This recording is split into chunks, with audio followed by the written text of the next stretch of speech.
सूर बोलती शब्दांशी शब्द पाहती रंग स्वरांचे रूप नवे साकारू नये मैत्र से हे ताल सुरांचे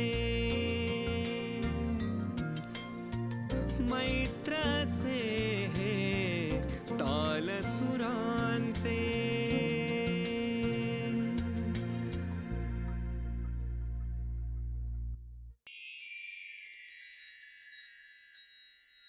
जयराम पोद्दार हार्मोनियम आणि ऑर्गन वादक म्हणून हे नाव जितकं ज्येष्ठ आणि श्रेष्ठ आहे तितकंच संगीत क्षेत्रातील एक अकॅडेमिशियन म्हणूनही जयराम पोद्दार हे नाव फार महत्त्वाचं आहे. जयराम पोद्दार यांचा जन्म महाराष्ट्रातल्या अकोला इथला. संगीताला जसं भाषेचं बंधन नसतं तसं गाव शहर देश यांच्याही सीमा नसतात. अकोला इथं अगदी लहान वयात त्यांचं संगीताचं शिक्षण सुरू झालं. हे शिक्षण सुरू झालं ते त्यांचे वडील डॉक्टर पांडुरंगजी पोद्दार यांच्याकडून. Doctor P.B. पोद्दार हे नेत्रशल्य विशारद होते, पण संगीत हाही त्यांचा विशारद असण्याचा आणखी एक महत्त्वाचा पैलू होता. त्यामुळेच कदाचित त्यांचे सुपुत्र जयराम पोद्दार यांच्या जीवनाचा संगीत हा एक अविभाज्य भाग बनला. पुढे त्यांनी मनोहर बर्वे यांच्याकडून संगीताचे धडे घेतले. पुढे डॉक्टर वसंतराव देशपांडे यांच्याकडून शास्त्रीय आणि नाट्यसंगीताचे धडे त्यांना मिळाले. हाही एक अपूर्व योग होता. स्वतंत्र वादन आणि अनेक दिग्गज कलाकारांना जयराम पोद्दार यांनी साथ संगत केली आहे. Jairam Poddar on the harmonium was at his best with his solos providing delightful interludes. The Hindustan Times 26 अगस्त 1995. हारमोनियम पर संगत करने वाले श्री जयराम पोद्दार अपना परिचय स्वयं ही है. उन्होंने देश के बड़े बड़े उस्तादों के साथ हारमोनियम संगत की है. उनके बारे में कुछ कहना दिया दिखाने वाली बात है. दैनिक ट्रिब्यून 15 एप्रिल 1995. 6 दशकांचा हा प्रवास खरोखरच अद्वितीय होता. मैत्र हे तालसुरांचे या मालिकेत जयराम पोद्दार यांच्या मुलाखतीचा आज हा पहिला भाग.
क्या बात आहे. नमस्कार रसिको. मैत्र हे तालसुरांचे या कार्यक्रमामध्ये मी विघ्नेश जोशी तुम्हा सगळ्यांचे अगदी मनापासून स्वागत करतो. आज आपण गप्पा मारणार आहोत संवादिनी वादक, ऑर्गन वादक, शास्त्रीय संगीताचे आणि संगीत रंगभूमीचे गाढे अभ्यासक पंडित जयराम पोतदार यांच्याशी. पोतदार साहेब, आमच्या मैत्र हे शब्दसुरांचे या कार्यक्रमामध्ये तुमचे अगदी मनापासून स्वागत करतो. नमस्कार. तसंच तुमच्या साथीदारांचंही स्वागत करतो. तबला साथ करतायत संदीप पवार, गायिका कल्याणी जोशी, गायिका संपदा माने, गायक कलावंत संजीव मेहेंदळे आणि ऑर्गन साथ अमित पाध्ये. तुम्ही अकोल्याजवळ जे दहीहंडा गाव आहे तिथून नागपूर, तिथून दिल्ली, त्यानंतर जगातील जवळजवळ 40 ते 50 शहरं म्हणजे कार्यक्रमासाठी तुम्ही फिरलात आणि आता पुण्यामध्ये वास्तव्य. हा तुमचा गेल्या 50-55 वर्षांचा प्रवास अगदी मोजक्या वेळामध्ये मला रसिकांपुढे मांडायचा आहे. वयाच्या 15व्या वर्षी तुम्ही पहिलं संगीत नाटक वाजवलं, ते कुठलं होतं? मी वयाच्या 15व्या वर्षी जे संगीत नाटक वाजवलं ते लग्नाची बेडी. अच्छा. हे होतं. अकोल्याला माझे वडील आयसर्जन होते, डॉक्टर होते आणि ते कीर्तन करायचे, उत्तम कीर्तनकार होते. आमच्याकडे पायपेटी होती. अच्छा. त्याच्यामुळे पायपेटी वाजवायची मला सवय होती आणि माझ्या वडिलांच्या मित्राकडे ऑर्गन होता, तर त्यांच्याकडे मी प्रॅक्टिसला ऑर्गनसाठी जात असे. तेव्हा म्हणून मला आमच्याकडे पायपेटी होती अकोल्याला, तर त्यांनी म्हटलं की आम्हाला असं असं नाटक बसवायचं आहे, तर हा येईल का? आम्ही तालमी वगैरे केलं आणि ते पहिलं नाटक मी वाजवलं. पण पायपेटी आणि ऑर्गन यामध्ये काही असा फरक आहे? खूप फरक आहे. टेक्निकली म्हणजे काय खूप साधारण? फरक म्हणजे टेक्निकली हा फरक आहे की जसं आपण सोप्या शब्दात सांगायचं ना, तर हार्मोनियम हे ब्लोईंग सिस्टीमने वाजते, म्हणजे हवा भात्यातून आत घेतली जाते आणि स्वरातून बाहेर पडते. अच्छा. ऑर्गनचं उलट आहे त्याच्या. ऑर्गन स्वरातून हवा घेतो, सक्शन सिस्टीमने वाजतो. म्हणजे जेव्हा मी याला मारतो, पोट भात्यामध्ये व्हॅक्यूम क्रिएट होते आणि वरून जेव्हा आपण स्वर दाबतो तेव्हा तिथून ती रिलीज होऊन भात्यातून हवा बाहेर पडते, स्वरातून घेतली जाते. म्हणजे जसं आपण शिटी फुंकतो आणि शिटी आपण ओढून वाजवतो, हा फरक आहे. मला शिटी वाजवता येत नाही, त्यामुळे मला ते कळणार नाही पटकन. मलाही नाही पण वाजवता येणार. सर्वसाधारण काय आहे तंत्र ते माझ्या लक्षात आलं. पण त्यामुळे वादनात काही फरक पडतो? वादनामध्ये थोडासा फरक आहे. पायपेटी ही खूप शार्प आहे आणि ऑर्गन थोडा वाजवायला जड आहे. अच्छा. त्याच्यामुळे ऑर्गन वाजवताना जास्त आणि त्याला प्रेशर जास्त द्यावं लागतं.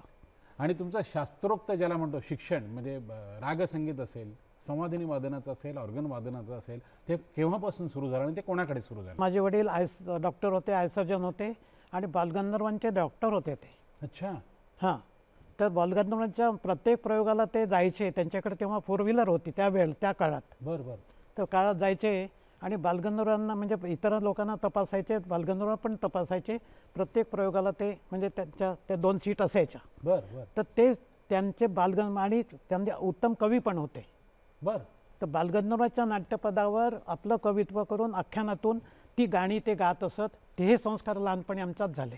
अरे वा.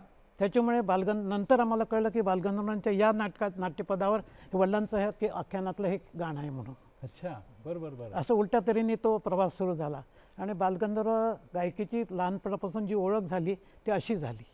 पण बालगंधर्वांचा कुठला नाट्यप्रयोग किंवा त्यांचा कुठला असा कार्यक्रम बघितल्याचं काही आठवत आहे का तुम्हाला? हो. कुठलं बालगंधर्वांचं कुठलं नाटक तुम्ही पाहिलं होतं लहानपणी? मी म्हणजे खूप लहान होतो तेव्हा, साधारणतः 14-15 वर्षाचा असेल. 55 साली हां. बालगंधर्वांचा शेवटचा विदर्भाचा दौरा होता. अच्छा. आणि अकोल्याला त्यांचे प्रयोग होते. सेंट्रल टॉकीज होतं तेव्हा. त्या टॉकीजमध्ये प्रयोग व्हायचे, सिनेमा थिएटरमध्ये. तर तिथेच त्यांचा प्रयोग होता एकच प्यालाचे ते शेवटचा प्रयोग विदर्भामध्ये तुमसरला झालेला आहे, भंडाऱ्याजवळ. हो हो हो. पण अकोल्याला जे प्रयोग होते त्यांचे 2-3 प्रयोग होते. तर वडील आम्हाला भरभरून सांगायचे त्यांच्याबद्दल, पण आम्हाला लहान एवढं काही कळत नव्हतं. पण तेव्हा त्यांना पायाला पॅरालिसिस झाला होता. हो. अच्छा. आणि शरदची भूमिका बापूराव माने करायचे. बरं बरं बरं. पहिल्याच याला पहिली त्यांची जी एंट्री आहे सिंधूची, ती एंट्री त्यांना ते धरून असं स्टेजवर आणत असत. हो. या अशा परिस्थितीत मी त्यांना पाहिलं आहे. आणि माझ्या बालमनावर जो हे झालं त्याचा की वडील सांगतात त्याच्याशी हे काही जुळत नाही आहे. पण मी तुम्हाला सांगतो, खरं सांगतो की सुरुवातीला म्हटलं तर हे काय गाणार, कसं हे करणार, अभिनय करणार. 2च गोष्टी सांगतो फक्त. पहिलंच गाणं आहे त्याच्यातलं लागी हृदय बरोबर, हे याच गाण्याने सुरुवात आहे. आणि जेव्हा त्यांनी अस्थायी गायले आणि अंतरा, आणि एक गोष्ट मला इथे आवर्जून उल्लेख करायचा आहे, बालगंधर्वांच्या याला ऑर्गन, विंगेमध्ये 2 ऑर्गन असायचे सुराला, बर, आणि समोरचा ऑर्गन साथीला असायचा. या 3 ऑर्गनमधून त्यांनी जो अंतरा गायला आणि षड्ज लावला, मी तुम्हाला सांगतो आजही हे सांगताना मला हे होऊन शहरून येतो, इतका सुरेल होता तो. क्या बात आहे, आजपर्यंत मी तो षड्ज विसरलो नाही आहे.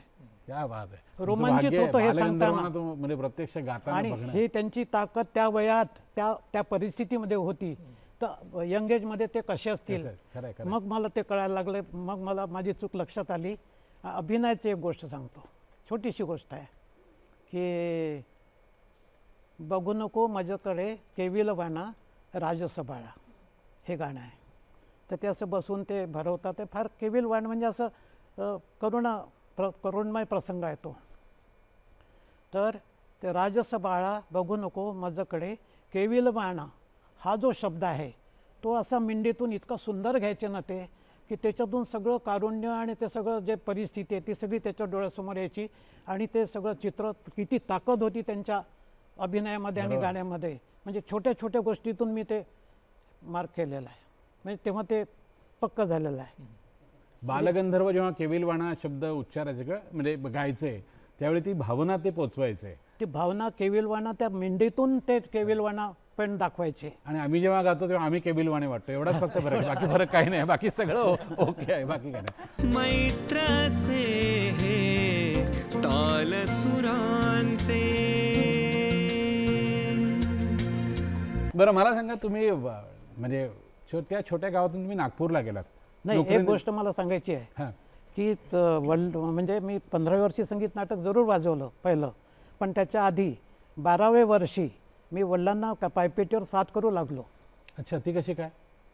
पूर्वी माझे काका, त्यांना गाणं शिकायचं म्हणून मास्तर ठेवले होते. पायपेटी वडिलांनी घेतली होती, 4 लाईनची, खर्ज नरनर मादी कॅझरल पॅरिसची 3.5 सप्तकाची. आणि ती हस्तिदंताचे स्टॉपर आणि ते काय ते हार्मोनियम. तर ती मी काय झालं की काका पहिल्यांदा करायचे, मग माझे मोठे बंधू करायला लागले. माझ्या मोठ्या बंधूतून माझ्यात 15 वर्षाचा फरक. जेव्हा मी थोडंफार मला गाऊ लागलो, त्यांच्या मागे टाळ घेऊन उभा राहायचा, गायचा, ते मी हार्मोनियम वाजवायचा प्रयत्न तेच वडील बाहेर गेली की ते मी प्रयत्न करायचा. एकदा त्यांनी बाहेरून ऐकलं, म्हणजे तुला हार्मोनियम शिकायचं, मला सांगितलं का नाही. मग त्यांनी सांगितलं, मग थोडं मार्गदर्शन केलं आणि मी मग हार्मोनियम वाजवायला लागलो. आणि त्यांच्या हे लक्षात आलं की तालासुरापेक्षा सूर आणि लयचं ज्ञान मला परमेश्वरांनी दिलेलं आहे. तर माझं जे समज त्यांना लक्षात आली आणि त्यांनी मला आपल्या कीर्तनाला साथीला घ्यायला लागलं. ते 12व्या वर्षी त्यांना मी साथ करू लागलो पायपेटी. क्या बात. असं तिथून पुढे मग तुम्ही खूप भाग्यवान आहात की आम्हाला एखादी गोष्ट शिकायची म्हणजे फक्त ते सांगतील तेव्हा तेवढं लक्षात ठेवूनच, ते काही रेकॉर्ड करता येत नव्हतं, काहीच करता येत नव्हतं. इथे जेवढं रेकॉर्डिंग होईल तेवढंच. बरोबर. त्याच्यामुळे त्याच्यावर आम्हाला खूप कॉन्सन्ट्रेशन तिथे ऐकून ते लक्षात ठेवून पुन्हा दुसऱ्या दिवशी तसंच म्हणता आलं पाहिजे, गाता आलं पाहिजे किंवा वाजवता आलं पाहिजे. बरोबर. ही तालीम होती. तिथून पुढे मग तुम्ही नागपूर आणि तिथून दिल्ली, तो प्रवास कसा काय? नागपूरला मी गेलो 64 साली. अच्छा. 64 साली गेलो मिनिस्ट्री ऑफ स्टील अँड माइन्सच्या मिनिस्ट्री नोकरीला. 64 ते 80पर्यंत मी नागपूरला होतो. अच्छा. 16 वर्ष. माझं शिक्षणही चालू होतं, नोकरी चालू होती आणि गाण्याचं शिक्षण पण चालू होतं. ते कोणाकडे सुरू होतं गाण्याचं शिक्षण? तिथे ना पंडित मनोहर बर्वे म्हणून. अच्छा. आणि पद्माकर बर्वे आकाशवाणीला होते.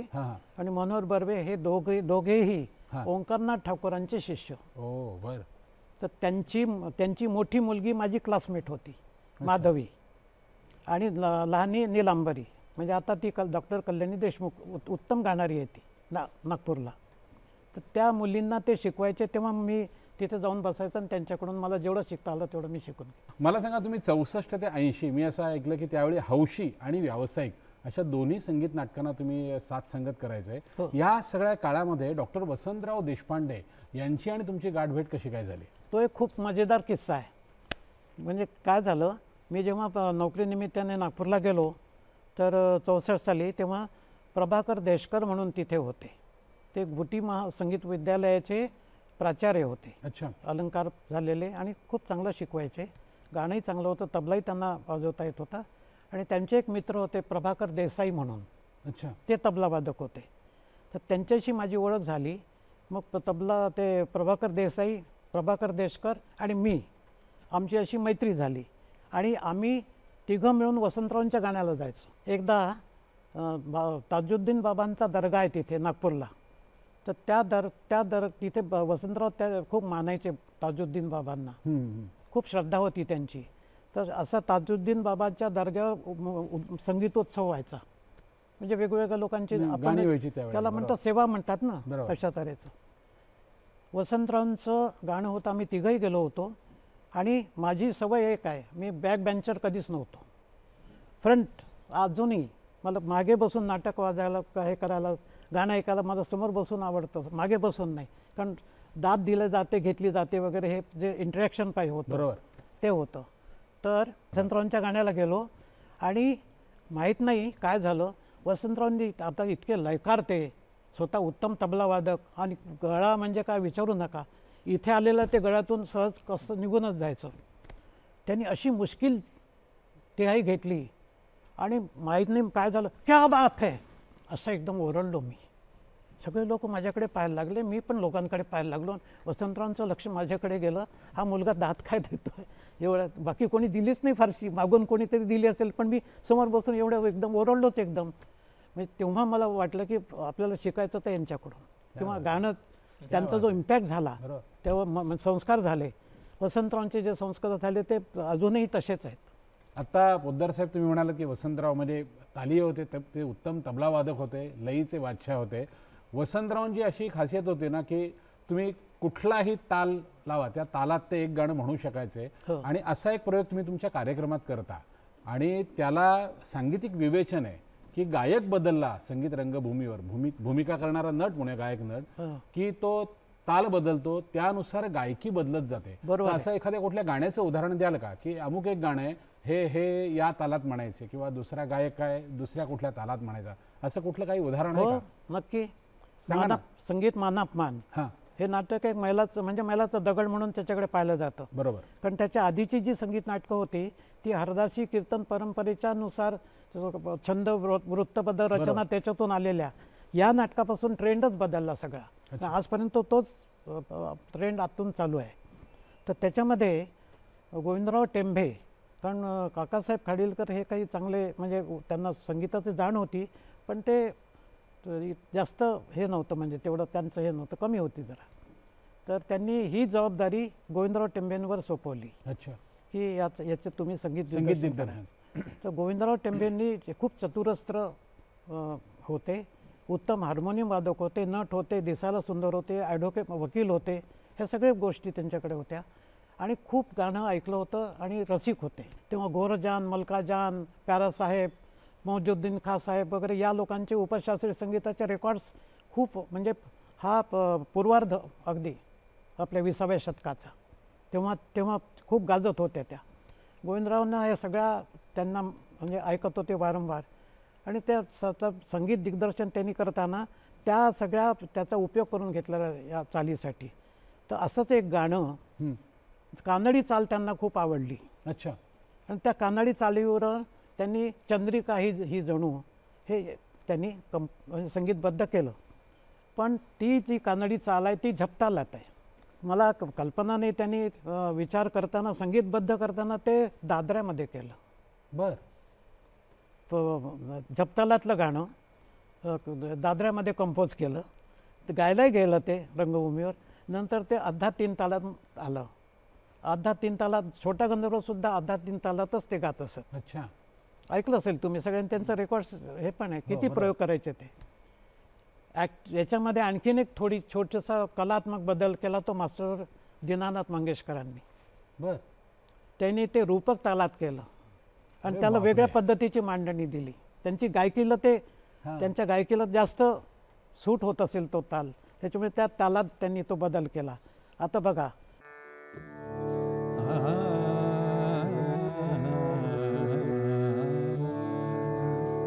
चंद्रिका ही जणू चंद्रिका ही जणू चंद्रिका ही जणू ठेविया स्नेह कमलांगणी चंद्रिका ही जणू चंद्रिका ही जणू ठेविया स्नेह कमलांगणी कुमुद बांधव श्यामला कुमुद बांधव श्यामला मेघा तस्कर मानोनी चंद्रिका ही जणू चंद्रिका चंद्रिका चंद्रिका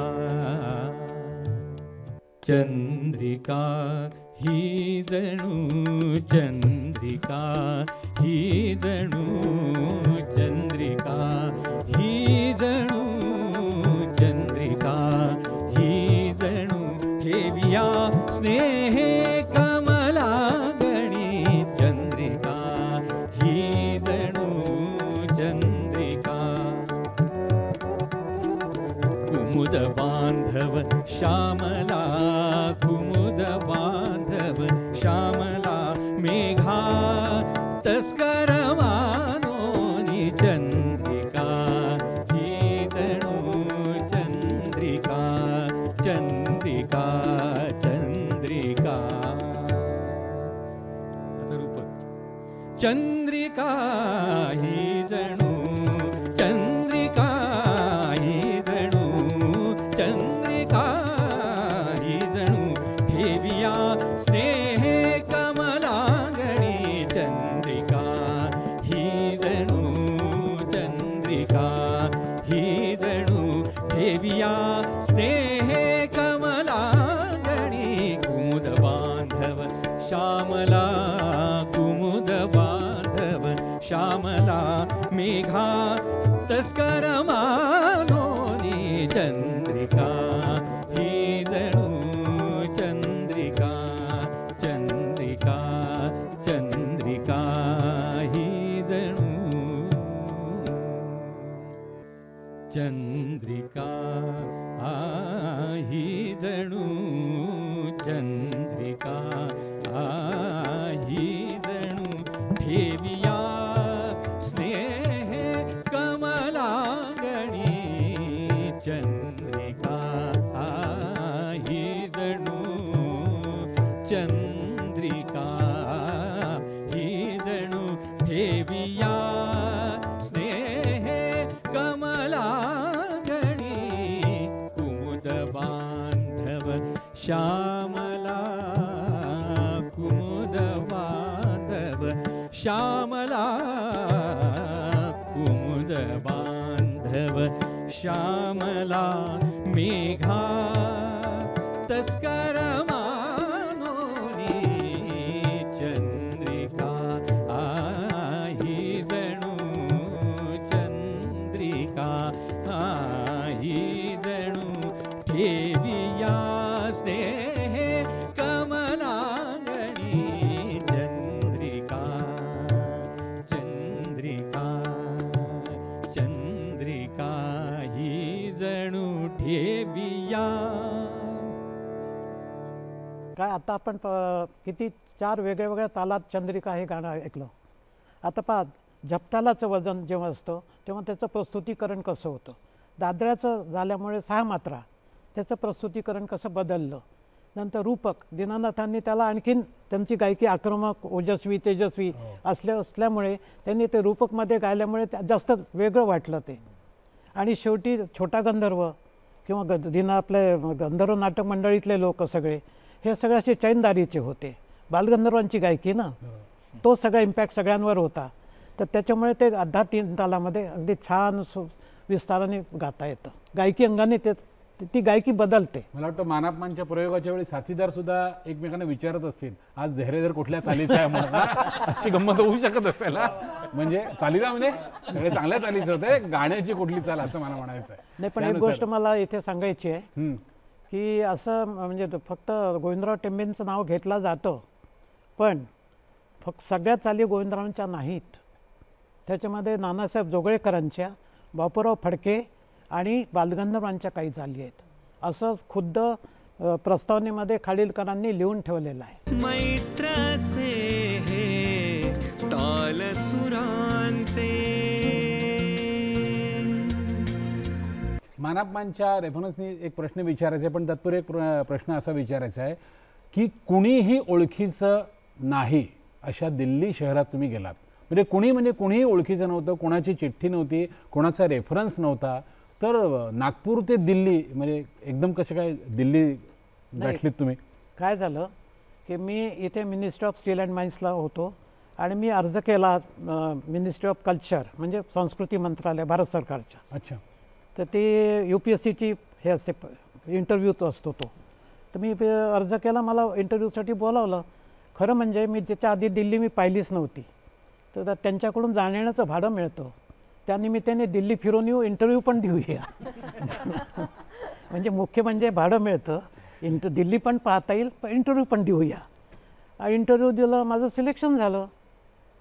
सिलेक्शन झाल्यानंतर मग ते निवड त्यांच्याकडून होते, पण जे हे असते ना ऑर्डर, ती त्या मिनिस्ट्रीकडून येते. ते त्यांना कळवतात की यांचं आम्ही सिलेक्शन केलेलं आहे, त्यांना कळवतात आणि मग ते आम्हाला अपॉइंटमेंट ऑफर लेटर पाठवतात. बरोबर. तर 25 सप्टेंबर 1980 साली मी तिथे जॉईन झालो. आणि त्यावेळी तुमचा दिल्लीत कोणीही ओळखीचं नव्हतं? 2 लोक ओळखीचे होते, म्हणजे थोडीशी ओळख होती. पंडित पद्मश्री पंडित विनयचंद्र मोदगल्य हे नाव सगळ्यांना माहीत आहे. गांधर्व महाविद्यालयाचे ते, आणि खूप मोठी 5 मजली मोठी बिल्डिंग आहे ती. ते आले होते नागपूरला आले असताना माझी त्यांची ओळख झाली होती. आणि दुसरे म्हणजे हाफिज अहमद खां. हाफिज अहमद खां हे तेव्हा आकाशवाणीचे डायरेक्टरेटमध्ये डायरेक्टर होते, डायरेक्टर ऑफ प्रोग्राम्स होते. हे रामपूर सैसवाल घराण्याचे उत्तम गायक. तर ते एकदा आले होते परीक्षा घ्यायला, त्यांना बोलावलं होतं. अच्छा. तर तेव्हा त्यांचं बसलं, त्यांचं गाणं झालं, त्यांची माझी ओळख झाली. हे 2च माझे ओळखीचे लोक होते. त्याच्यामुळे दिल्लीला गेल्यानंतर मी वारंवार विद्यालयात जात असे. पण माझी म्हणजे माझं मिनिस्ट्री ऑफ स्टील अँड माइन्सला परमनंट नोकरी असल्यामुळे माझी लीन ठेवतात, म्हणजे तुम्हाला 2 वर्षात तुम्ही परत येऊ शकता, ही मुभा असते. पण मग म्हटलं तोपर्यंत माझी बायको नोकरी करत होती, मुलं लहान होती, ही तर 3च वर्षाची होती, म्हणजे 2.5-3 वर्षाची असेल. आणि नंतर मग म्हटलं आपल्याला जर परत यावं लागलं तर तिची नोकरी जाईल, मुलांच्या शाळांचं. माझा मुलगा शिकत होता तेव्हा 6वी-7वीत होता काहीतरी. म्हटलं काहीतरी आपण पाहू तिथे आपलं बसतं का, कारण इथे नागपूरमध्ये मला भरपूर वाव होता, स्कोप होता. कोणी आले की तिथून सांगायचे की आमचा दौरा आहे, येत आहे का प्रयोगाला, इतके दिवसाचा आमचा दौरा आहे, हे नाटक आहे, ठीक आहे. त्यांच्याबरोबर दौरा करायचा, हौशी नाटकं. 1979 साली मी नागपूरला 5 हौशी संस्थांनी 5 वेगवेगळी संगीत नाटकं बसवली होती. आणि सगळ्या प्रत्येक 5 संगीत नाटकांना मी ऑर्गन साथ केली. अरे वा, क्या बात आहे. आज इकडे तालमेला जायचं, उद्या तिकडे जायचं, उद्या परवा तिकडे जायचं. एका म्हणजे नागपूरहून आलेल्या सगळ्या नाटकांची साथ फक्त मी क्या बात आहे, क्या बात आहे. पण मला ते झालं म्हणून मग नाटकं तयार होत गेली. नंतर हे झालं आणि त्याच्यामुळे मग हौशी म्हणजे व्यावसायिक लोक मला संपर्कात आले माझ्या. त्याचं सगळ्यात महत्त्वाचं कारण काय घडलं ते सांगतो. 67 साली माझं लग्न झालं. ते नाना रायरीकर पुण्याचे, ते नाट्य कलावंत. नाना रायरीकर, डॉक्टर वसंतराव देशपांडे आणि शरद तळवलकर हे तिघंही मिलिटरी अकाउंट्समध्ये एकाच सेक्शनला नोकरीला होते आणि तिघंही नाट्य कलावंत. त्याच्यामुळे त्यांची आपसात मैत्री होती. आणि लग्न झाल्यानंतर लग्नाला माझ्या ते वसंतरावांचा कुठेतरी कार्यक्रम होता म्हणून ते काही हजर नव्हते. दिवाळीला जेव्हा मी आलो तेव्हा नाना म्हणजे माझे सासरे त्यांच्याकडे घेऊन गेले. तर हे माझे जावई, अरे नाना तू याची काय ओळख करून देतोस, याची. आमच्या विदर्भामध्ये ना इतके आपुलकीने असतं ना की आपलं एकदम आपुलकीचं नातं होतं.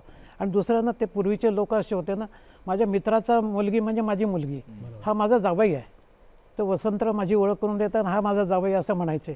याची काय ओळख करून देतो म्हणे, त्यांनी मला अशी दाद दिली होती, माझ्या लक्षात आहे म्हणे अजून. त्याला समज चांगली आहे. क्या बात आहे, क्या बात आहे. तेव्हापासून ते जेव्हा जेव्हा नागपूरला यायचे तेव्हा तेव्हा ते त्यांच्याबरोबर राहायचं. जितकं त्यांचा सहवास मिळेल, जितकं काही हे होईल तितकं त्यांच्या दौऱ्यावर जायचं कट्यारच्या. कारण वष्ट ते विष्णुपंत वष्ट, बिष्ट organ त्यांचे वादक. ऑर्गनला साथ करायला ते असायचे.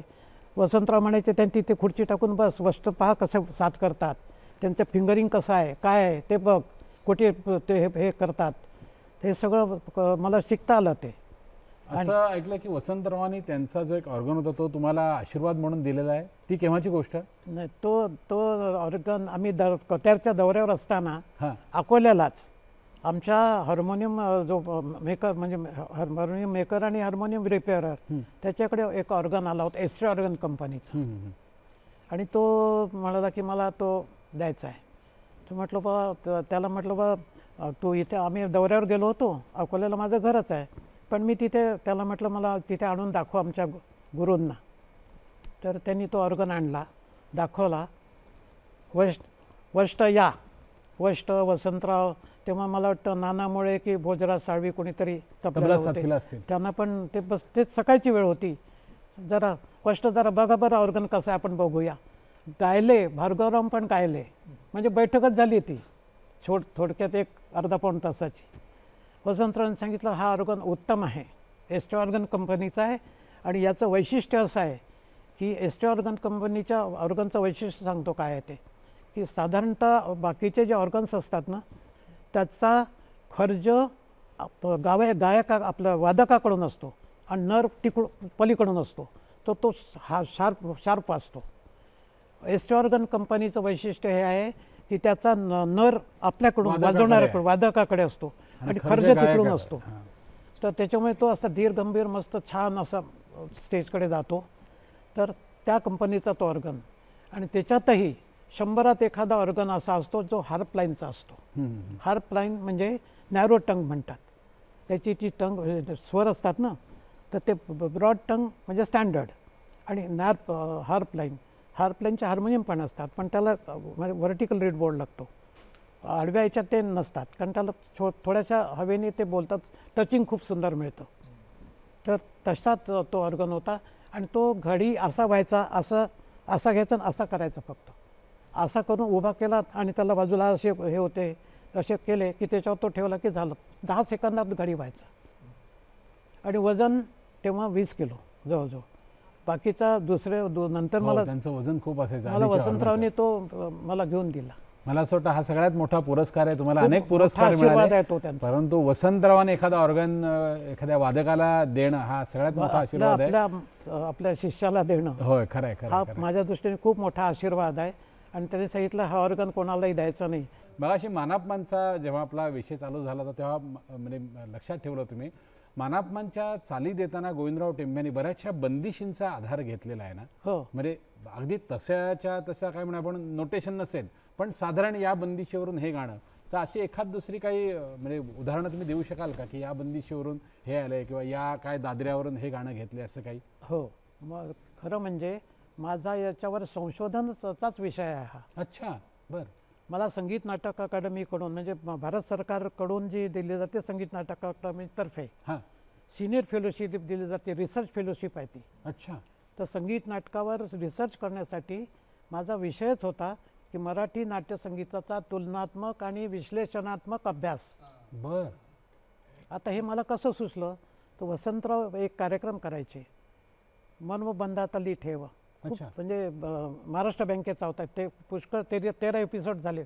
खूप 70-71ची गोष्ट आहे ती. बरं बरं बरं. त्याच्यानंतर नाट्यसंगीताची वाटचाल बरेच त्यांनी प्रयोग केले. त्याच्यातून मला एक कल्पना सुचली की ह्या बंदिशी आपण जर मिळवल्या आणि त्या जर हे केल्या तर त्या बंदिशी घ्यायच्या, त्याच्यावर नाट्यगीत कसं गायलं जातं, बंदिश कशी मांडली जाते, नाट्यगीत गाताना त्याच्यात कलात्मक बदल अपेक्षित म्हणजे गायकीच बदलते ना, कारण प्रयोजनच बदललेलं आहे तर त्या दृष्टीने मी त्या बंदिशी गोळा करण्यासाठी 3 वर्ष फिरत होतो. बरं. किती लोकांकडे जाऊन मी त्या बंदिशी आणल्या, रेकॉर्डिंग केल्या. मला खरं म्हणजे भालचंद्र पेंढारकरांनी तर खूप मदत केली. वजीबुवांच्या किती बंदिशी त्यांनी दिल्या. नंतर भार्गवराव माचरेकरांनी कितीतरी दिल्या. नंतर शैला दातार यांच्या नाचून भास्करबुवांच्या भास्करबुवा बखले यांच्या त्यांनी 3 संगीत नाटकाला संगीत दिलेलं आहे. पहिलं त्यांचं आहे विद्यारण, दुसरा आहे स्वयंवर, तिसरा आहे द्रौपदी. या तिन्ही याच्या नाटकात त्याच्या ज्या ओरिजिनल बंदिशी होत्या त्या त्यांनी मला दिल्या. अशा तऱ्हेने हे पुस्तक माझं प्रकाशित झालं. तर हा जो संशोधन आहे, प्रबंध आहे, हा हिंदी किंवा इंग्लिशमधून लिहायचा. बरं. मी दोन्ही भाषेत लिहू शकत होतो. माझं हिंदी खूप चांगलं आहे. म्हणजे जसं मी मराठी बोलतो जसं तितकं उत्तम हिंदी लिहू शकतो, बोलू शकतो. इंग्रजी पण माझं बऱ्यापैकी आहे. तर मी हा विचार केला की इंग्रजीमध्ये जर मी प्रबंध लिहिला तर फार थोड्या लोकांपर्यंत तो पोचेल. कारण संगीत क्षेत्रातली जी कलाकार मंडळी आहेत ते सगळेच काही इंग्लिशमधून वाचू शकतील असं वाटलं नाही मला. म्हटलं आपल्याला हिंदी आपण करू शकतो, म्हणून तो प्रबंध हिंदीतून लिहिला, हिंदीतून सादर केला. आणि इथे जेव्हा आलो मी पुण्यात, तेव्हा इथे 2011 साली SP कॉलेजच्या ग्राउंडवर साहित्य संमेलन होतं, अखिल भारतीय साहित्य संमेलन. त्यावेळेला डायमंड पब्लिकेशन्स त्यांनी हे पुस्तक प्रकाशित केलं आहे माझं, वेद मराठी नाट्यसंगीताचं. बरं बरं बरं बरं. तर ते म्हणाले की तुम्ही मराठीतून कराल तर आम्ही पब्लिश करू. तर तरी 2-3 महिने आधी काहीतरी सांगितलं मला. संपूर्ण मग ते मराठीतून लिहून काढलं. बापरे. याच्यामध्ये जवळजवळ 230 बंदिशी आहेत. घराणेदार ज्या जुन्या बंदिशी वेगवेगळ्या, म्हणजे उपशास्त्रीय संगीताच्या असतील, वेगळ्या लावण्या असतील, कुठे काही इवन कानडी पण आहेत. आणि हे पण आहे की आपल्याकडून कानडी नाटकात गेलेली गाणी आहेत, आपल्या म्हणजे नाट्यगीताच्या चालीवर कानडी रंगभूमीवर गायला गेले. त्याचे खूप मोठे जाणकार आणि गायक अभिनेता होते, एणगी बाळप्पा म्हणून, बेळगावला. त्यांच्याकडे गेलो माझा हा रिसर्च चालू असताना. त्यांचं वय तेव्हा जवळजवळ 90 होतं. आणि संगीत नाटक अकादमीचा त्यांना पुरस्कार होता. एवढं म्हणजे तिकडचे छोटा गंधर्व ते. जरा थोडं मानापमानची कुठली बंदिश किंवा गाणं असं काही असेल तर ऐकवा ना. हां, मानापमानचं एक बंदिश आहे. ती बंदिश बघा, उर्दू कोठ्यावर गायला जाणाऱ्या उर्दूच हां, उर्दू भाषेमध्ये, उर्दू भाषेची उर्दू संस्कार असलेली बंदिश ती. तर ती कोठ्यावर गायली जाणारी एक बंदिश आहे. बरं बरं. तुमको वचन दे मैं हारी बालमा. तुमको वचन दे मैं हारी बालमा,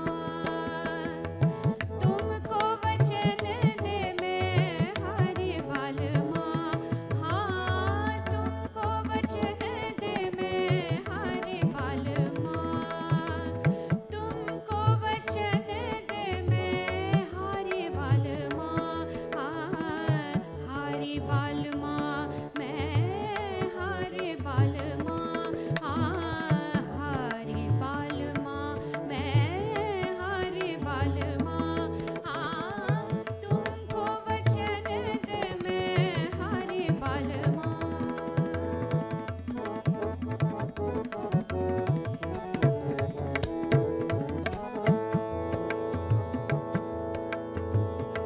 जो तुम सैया विदेश जाओगे, जो तुम सैया, जो तुम सैया विदेश जाओगे, मर जाऊंगी मैं मारी कटारी बालमा, मर जाऊंगी मैं मारी कटारी बालमा, हारी बालमा मैं हारी बालमा, हारी बालमा मैं हारी बालमा, हाँ तुमको वचन दे मैं हारी बालमा, हाँ तुमको वचन दे मैं, तुमको वचन दे मैं, तुमको वचन दे मैं हारी बालमा,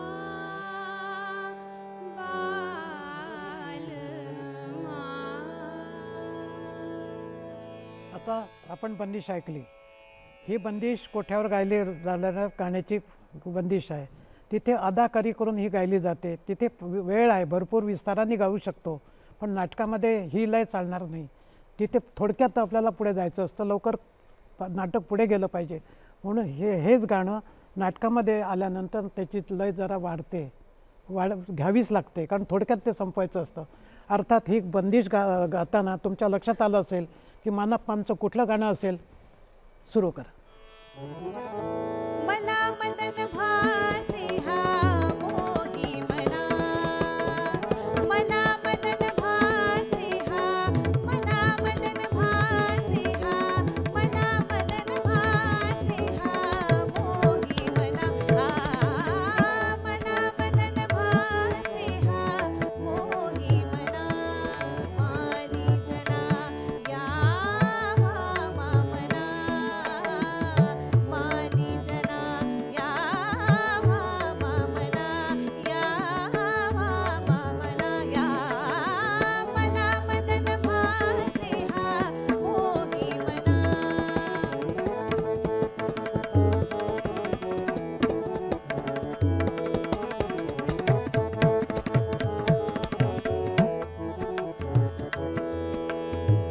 करी सनाथा मज तुडवी हा, करी सनाथा मज तुडवी हा, करी सनाथा करी सनाथा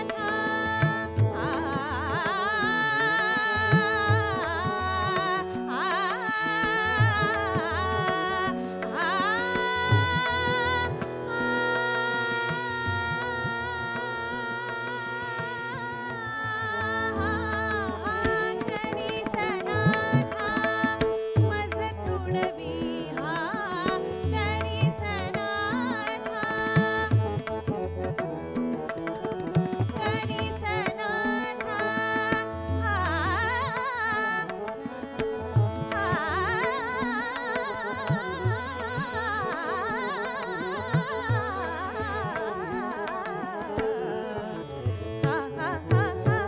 करी सनाथा मज तुडवी हा, करी सनाथा मज तुडवी हा, करी सनाथा मज तुडवी हा, चरण रजा सम मानी मना, चरण रजा सम मानी मना, मानी जना यावा मामना, मानी जना यावा मामना, यावा मामना, यावा मामना, या मला मदन भासे हा मोही मना, मला मदन भासे हा, मला मदन भासे हा, मला मदन भासे हा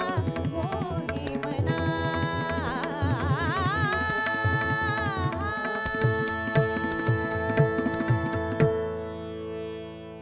मैत्र से हे ताल सुरांचे. पोद्दार साहेब, आत्ता तुम्ही बोलताना देवगंधर्व भास्कर भास्करराव बखले बखले यांचा आत्ता उल्लेख झाला. 3 नाटकांचा, म्हणजे द्रौपदी, स्वयंवर आणि विद्यारण या नाटकांचा उल्लेख झाला. तुम्ही मागे एक कार्यक्रम केला होता, मला आठवत येतं म्हणजे बघितल्याचं. त्यामध्ये देवगंधर्वांनी सुद्धा अशा म्हणजे बंदिशी आणि त्यावरची नाट्यपदं म्हणजे स्वयंवरला चाली देताना किंवा विद्यारणला चाली देताना तो एक तुम्ही कार्यक्रम केला होता. तर म्हणजे अशा कुठल्या कुठल्या बंदिशी तुम्ही त्यावेळी निवडल्या होतात? म्हणजे ते त्यांना वेगवेगळ्या बंदिशी असे 2 वेगवेगळे कार्यक्रम केले मी. हां शास्त्रीय संगीताने समृद्ध नाट्यसंगीत, हां हां. उपशास्त्रीय संगीताने समृद्ध नाट्यसंगीत, अच्छा. असे 2 वेगवेगळे केले होते. तर शास्त्रीय संगीताच्या बंदिशी हां. तेव्हा मोठमोठे जे गायक आहेत म्हणजे याचे शास्त्रीय संगीताचे, त्यांच्याकडून गाऊन घेतल्या. अच्छा. आणि मग ते नाट्यसंगीतात परिवर्तित होताना त्याच्यात कलात्मक कसे बदल होतात नाटकामुळे, त्या आवश्यकतेप्रमाणे त्याचं काव्य, नाटकाचा कथानकाचा संदर्भ, या संदर्भात त्याचं कसे बदल होतात कलात्मक, ही तुलना आणि त्याचं विश्लेषण आहे ना. त्याप्रमाणे नाट्यसंगीत गायलं जायचं, असं केलेलं आहे आम्ही. तर त्याच्यापैकी विद्यारण नाटकामध्ये भास्करबांनी एक हे केलं आहे, पद रचलं, सोनी रागामधला आहे. अच्छा. काहे अब तुम आये हो हे आहे. तर त्याच्यामध्ये मध्य वपू घट लत्ता प्रहार आहे, हे तिथे अंक पडतो. तर ते जे आहे तो रागवलेला असतो आणि तो असा याला आक्रमकता त्याच्याला दाखवायची आहे. त्याच्यामध्ये तराण्याची लय त्यांनी वापरली आहे. अच्छा. अति जलद 3 ताल. तर तो अति जलद 3 ताल तराण्यासाठी वापरला जातो. तो आता या गाण्यातून तुम्हाला ऐकायला मिळेल. बरं, जरूर जरूर. संजू जरा ऐकव. आधी थोडीशी बंदिश सुद्धा ऐकू. बंदिश ऐकव जरा आणि गाणं ऐकव. काहे अब तुम आए हो, काहे अब तुम आए हो, काहे अब तुम आए हो, काहे अब तुम आए हो, मेरे द्वारे सौतन घर जागे रस पागे अनुरागी, काहे अब तुम आए हो, काहे अब तुम आए हो, मेरे द्वारे सौतन घर जागे रस पागे अनुरागी, काहे अब तुम आए हो, काहे अब तुम.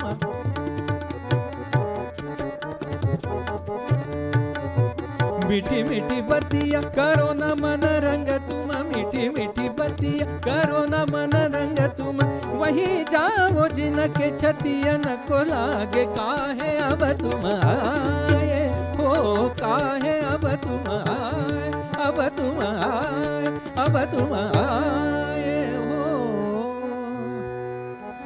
मध्यवपु घटलत्ता प्रहारे, मध्यवपु घटलत्ता प्रहारे, मध्यवपु घटलत्ता प्रहारे, मध्यवपु घटलत्ता,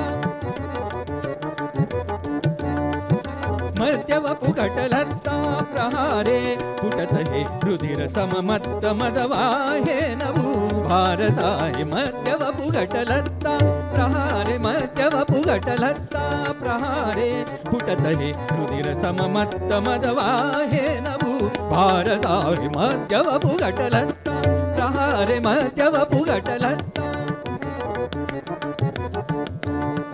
मधुवद कुपित समर धरि गुरुवर, मधुवद कुपित समर धरि गुरुवर, करी घोर विगत विजय कजनो हे, मध्यवपु घटलत्ता प्रहारे, मध्यवपु घटलत्ता. मधुवद कुपित समर धरि गुरुवर, मधुवद कुपित समर धरि गुरुवर, करी घोर विगत विजय कजनो हे, मध्यवपु घटलत्ता प्रहारे, मध्यवपु घटलत्ता, घटलत्ता घटलत्ता प्रहारे. हे शब्द म्हणजे त्या लयीत आणि सुरात सगळं हे टाकायचं आहे. म्हणजे गाणं आपण गाणं म्हणून बाजूला ठेवूया, शब्द उच्चारणं हे कठीण आहे आणि फार अप्रतिम तुम्ही केले संजू दादा, क्या बात आहे. पण ज्याच्यामुळे त्याचा इम्पॅक्ट किती आला तिथे, आणि तिथे अंक जेव्हा पडतो तेव्हा पुढचं नाटक पाहायला लोक किती उत्सुक असतात. हा इम्पॅक्ट खरंय. ती बंदिश अशी गायली जात नाही. नाट्यगीतासाठी लय तारण्याची इतकी वाढवलेली घेतलेली आहे तो इम्पॅक्ट साधण्यासाठी. म्हणजे लयीचा किती हे कौशल्य अभ्यास देवगंधर्वांचा होता, हे त्यांचं कौशल्य आहे. खरंय. पोद्दार साहेब, तुम्ही अजून एक कार्यक्रम करायचात, म्हणजे नाट्यसंगीताचा कार्यक्रम जेव्हा तुम्ही करायचा त्यावेळी, की जी लोकप्रिय गाणी आहेत ती गाणी तुम्ही जाणीवपूर्वक घ्यायचा नाहीत आणि अशी गाणी घ्यायचात की जी नाटकामध्येच घेतली जातात, एरवी गायली जात नाहीत, परंतु ती सुंदर, त्या चाली सुंदर आहेत किंवा त्या बंदिशी सुंदर आहेत. तर त्या कार्यक्रमाविषयी थोडंसं सांगा आणि त्यातलं काहीतरी सादर करून आपण आजच्या भागाची सांगता करूया. एक महत्त्वाची गोष्ट मला सांगायची आहे की मी एकच प्याला या नाटकाचे बरेच प्रयोग ऐकले. सुधाकरची गाणी कोणीच घेत नाही. अच्छा. पूर्वी सुधाकर गायचा, सुधाकरला गाणी आहेत त्याच्यामध्ये. बर. पण कुठलाही एकही प्रयोग मी पाहिला नाही ज्याच्यामध्ये सुधाकरनी गायला आहे. पण ही गाणी, सुधाकरची गाणी गणपतराव बोडसांनी वसंतरावांना सांगितली होती आणि वसंतरावांनी मला शिकवली होती. त्यातली 4 गाणी मी माझ्या प्रयोगात घेतली होती. याला मी प्रयोग म्हणतो. बरोबर. नाट्यप्रयोग बसून करतो आम्ही, तर कथामय नाट्यसंगीत हा प्रयोग आहे. तर त्याच्यात मी ती 4 गाणी घेतली होती. अशा तऱ्हेने म्हणजे लोकांना माहीत नसलेली, विस्मृतीत गेलेली गाणी ती आम्ही सादर केली 4 गाणी. असंच नवीन नाटकासुद्धा संदर्भात आपल्याला सांगता येईल की हे संत गोरा कुंभार याचं संगीत दिग्दर्शन जितेंद्र बिशेकीने केलेलं आहे. त्यातली बरेच अभंग, त्यातले गाणी प्रसिद्ध आहेत. पण एक त्याच्यात अंगाई गीत जे आहे ते कधी ऐकायला मिळत नाही, कोणी गात नाही, कुठे प्रस्तुत केलं जात नाही. त्याच्यामुळे मला वाटतं ते जर आपण ऐकवलं तर लोकांना ते कळेल की हे सुद्धा खूप चांगलं कंपोजिशन आहे. मग मी तर म्हणतो याच गाण्याने आपण आजच्या भागाची सांगता करूया. मला असं वाटतं यांनी जास्त संयुक्तिक होईल. जरूर जरूर जरूर जरूर. रसिको, आपल्या गप्पा अशाच सुरू राहणार आहेत. आपण पुन्हा पुढच्या रविवारी पोद्दार साहेबांशी गप्पांचा फड रंगवणार आहोत, पण आजच्या भागाची सांगता आपण अभिषेकी बुवांची चाल आहे ना, हो, संत गोरा कुंभार नाटकातली, गोरा कुंभार. ती ऐकूया आणि सांगता करूया. उगी उगी बाळा रडू नको रे सानुल्या, उगी उगी बाळा रडू नको रे सानुल्या, रेशमाच्या राघूची मड्या तुझ्या पाळण्याला गेल्या, उगी उगी बाळा रडू नको रे सानुल्या.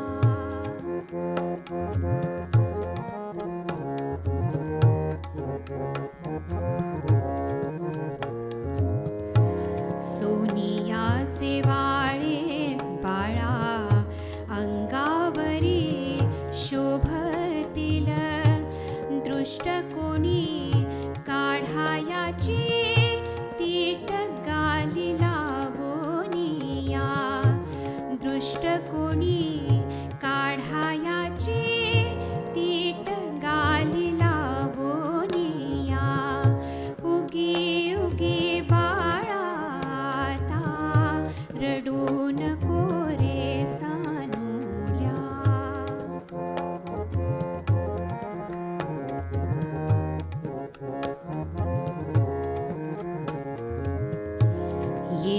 ये ग चियुताई माझ्या बाळा गा अंगाई, ये ग चियुताई माझ्या बाळा गा अंगाई, निज लाग बाळ माझा नका नका बोलू काही, निज लाग बाळ माझा नका नका बोलू काही, उगी उगी बाळा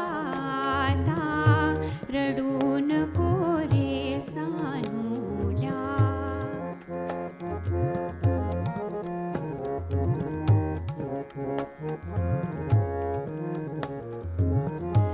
काऊ बोले झाडावरी शकून झाला दारी, काऊ बोले झाडावरी शकून झाला दारी, लिहूनिया आनंदाला आता धनी येईल घरी, उगी उगी बाळा